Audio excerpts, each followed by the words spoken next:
ప్రతి వ్యక్తికి తన ధర్మం గొప్పదే, దాన్ని నేను ఎక్కడా కాదనడం లేదు. ఈ దేశం అన్ని మతాలని గౌరవించే సంస్కృతితో ఎదిగింది. పర్షియన్లు ఈ దేశంకి వచ్చినప్పుడు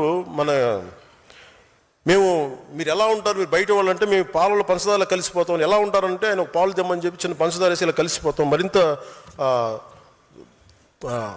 రుచి ఎక్కువ బాగుంటుంది మాతో ఉంటుంటే. మేము ఎక్కువ కలిసిపోయే వ్యక్తులను తప్ప మేము విడిగా ఉండే వ్యక్తులం కాదని చెప్పారు. ఈ దేశాన్ని మరింత మధురంగా చేస్తామని చెప్పారు. అందుకే ఈ దేశం వారిని ఆదరించింది.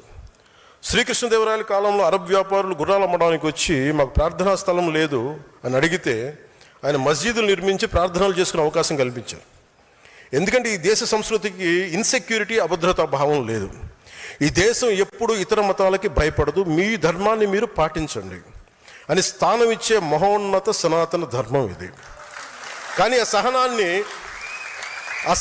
సహనాన్ని బలహీనతగా భావించి ఆ సంస్కృతిని మేము చంపేస్తాం, ఆ సనాతన ధర్మాన్ని నలిపేస్తాం, నశింపజేస్తాం అంటే అది మీరు ఈ నేల స్వభావాన్ని అర్థం చేసుకోకపోవటమే. ఎన్నికల సమయంలో కొంతమంది బొట్లు పెట్టుకుని ఆలయాలు తిరుగుతారు. సనాతన ధర్మంపై దాడులు జరిగినప్పుడు మటుకు మేము సనాతన ధర్మాన్ని నిర్మూలిస్తామని బహిరంగ మాట్లాడతారు. ఎవరైనా మాట్లాడంటే మీరు ఎన్నికల సమయంలో అసలు ఒక్కరు మాట్లాడరు, అప్పుడు మాట్లాడరు సనాతన ధర్మం గురించి, ఎందుకంటే ఓట్లు పోతాయి. అయిపోగానే మొత్తం పదవుల్లోకి వెళ్ళిపోయి అసెంబ్లీలోకి వెళ్ళగానే ఇప్పుడు మాట్లాడతారు మళ్ళీ. లేదు, సనాతన ధర్మం అనేది వేల ఏళ్ల నాగరికత. అది హిందూ సనాతన ధర్మ is a self correcting mechanism. ఇది ఒకడు స్థాపించింది కాదు, ఒక వ్యక్తి స్థాపించింది కాదు, అది అనాదిగా జరుగుతుంది. It has a self correcting దాంట్లో తప్పులు ఉన్నాయి, తప్పులు కరెక్ట్ చేసుకుంటూ వెళ్తుంది. అంతేగాని కూర్చోబెట్టి గిరిగీసుకుని ఇంతే అని చెప్పి ఒక ఫిక్స్డ్ రూల్ లేదు. అందువల్ల సనాతన ధర్మాన్ని మీరు నశింప చేయలేరు.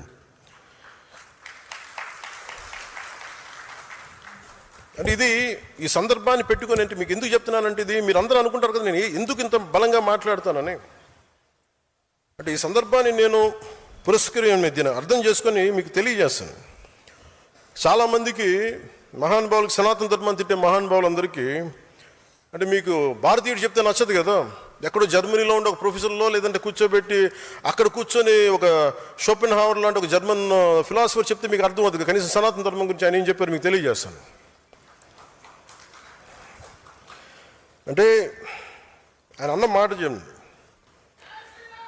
the fruit of the highest Vedas, the fruit of the highest human knowledge and wisdom, the kernel of which has finally come to us in the Upanishads and as the greatest gift to the 19th century. అలాగే ఇది నేను తర్వాత tweet చేస్తాను, లేదంటే మన